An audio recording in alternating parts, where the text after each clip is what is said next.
சேப்பங்கிழங்கு வறுத்துருக்கோம். வெங்காயம் தக்காளி போட்டு தொக்கு பண்ணல. இப்போ எப்படி அது செய்யுதுன்னு பார்க்கலாமா? வெங்காயம் தக்காளி போட்டு சேப்பங்கிழங்கு தொக்கு, அதை எப்படி செய்யுதுன்னு பார்க்கலாம். தேவையான பொருட்கள்: சேப்பங்கிழங்கு இது மாதிரி எடுத்துக்கோங்க. எடுத்துட்டு தண்ணி ஊற்றி ஒரு 2 நிமிஷம் ஊற வைங்க. ஏன்னா அதில் மண் இருக்கும். இப்படியே ஊற வச்சுருங்க. ஊற வச்சுட்டு இது மாதிரி கழுவணும். தேய்ச்சி கழுவுனா தான் போகும். ஒவ்வொருத்தர் அப்படியே அலசி போட்டுறீங்க. எப்போ செஞ்சாலும் மண்ணாக இருக்குதுன்னு சொல்கிறீங்க. அதனால் இங்கே பாருங்கள், இதை மாதிரி நல்லா கையை வச்சு கழுவு. ஒரு 5 நிமிஷம் ஊறினா போதும். ஒரு 5-3 நிமிஷம். அப்போ தான் அந்த அழுக்கெல்லாம் போகும், மண்ணெலாம். பாருங்கள் எப்படி இருக்குது பாருங்கள், எவ்வளோ மண்.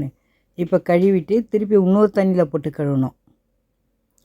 அலசிட்டு திருப்பி இன்னொரு தண்ணியை ஊற்றி பாருங்கள், அதுவும் அழுக்காக இருக்கா. இன்னொரு தண்ணி ஊற்றி இதை மாதிரி அலசணும். இதை மாதிரி பொறுமையாக செஞ்சிங்கன்னா மண் வராது.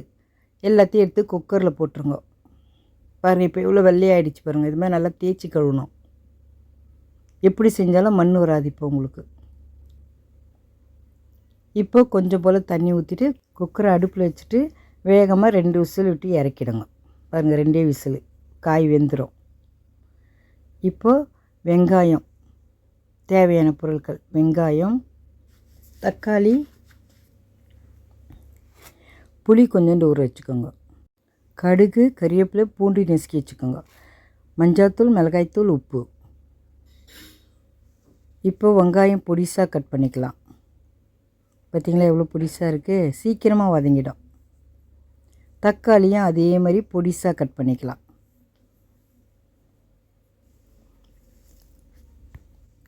சீக்கிரமாக வதங்கிடும். பாருங்கள் பொடிசாக இருக்குது பாருங்கள். இப்போ ஒரு கடாய் வச்சுட்டு எண்ணெய் ஊற்றிடுங்க.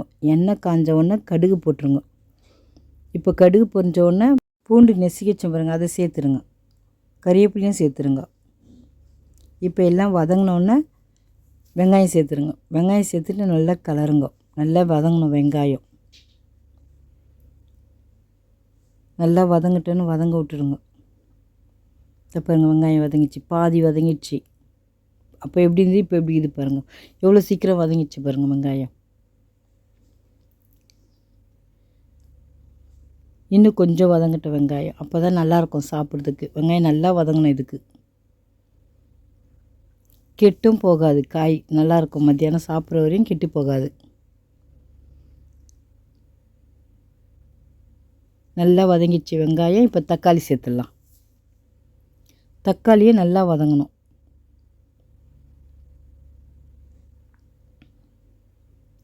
நல்லா வதக்கி விடுங்க தக்காளியும்.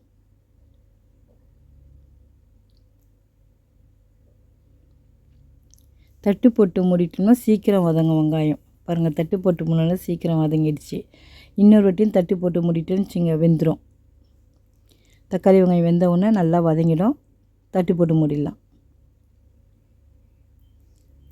பாருங்கள் நல்லா வதங்கிடுச்சு பாருங்கள் தக்காளி வெங்காயம்.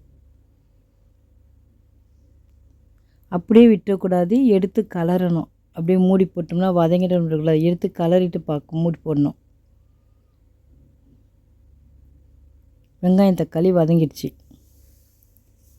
இப்போ மஞ்சள்தூள், உப்பு,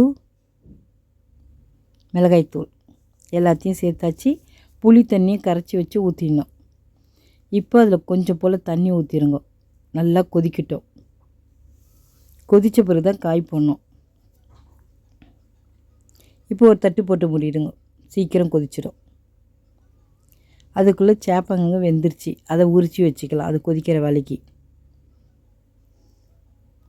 இதை மாதிரி உரித்து வச்சுருங்க, தோலை எடுத்துட்டு. இப்போ இதை நம்ம கட் பண்ணியும் போட்டுக்கலாம், முழுசாகவும் போட்டுக்கலாம். தக்காளி வெங்காயம் வதக்கின பாருங்கள், கொதிச்சிச்சு பாருங்கள், சுண்டிடுச்சு. இப்போ நம்ம காயை சேர்த்துடலாம். அதில் நான் கட் பண்ணி போட்டிருக்கேன். காயை போட்டு மெதுவாக இதை மாதிரி கலரி விடுங்க. இன்னும் கொஞ்சம் சுண்டட்டும். சுண்ட உடனே நல்லாயிருக்கும் சாப்பிட்றதுக்கு தொக்கா. கலரி விட்டுனே இருக்கணும், இல்லைன்னா தீஞ்சிரும். பாருங்கள் சுண்டிடுச்சு பார்த்திங்களா. இப்போ நல்லா கலரி விடுங்க. சேப்பங்கிழங்கு தொக்கு ரெடி ஆயிடுச்சு. சாப்பிட்டு பார்த்துட்டு எப்படி இருக்குன்னு சொல்லுங்க. நீங்களும் இதே மாதிரி செஞ்சு பாருங்கள். இது தயிர் சாதத்துக்கும் சாம்பார் சாதத்துக்கும் ரொம்ப நல்லாயிருக்கும். பார்த்திங்களா எவ்வளோ ஈஸியாக இருக்குது. நீங்கள் ஒரு முறை செஞ்சு பாருங்கள். செஞ்சிட்டிங்கன்னு வச்சுக்க, தயிர் சாதத்துக்கு இது கண்டிப்பாக செய்வீங்க.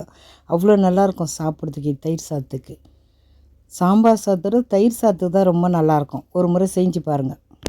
லைக் பண்ணுங்கள், ஷேர் பண்ணுங்கள், மறக்காமல் நம்ம சேனலுக்கு சப்ஸ்கிரைப் பண்ணுங்கள். தேங்க்ஸ் ஃபார் வாட்சிங்.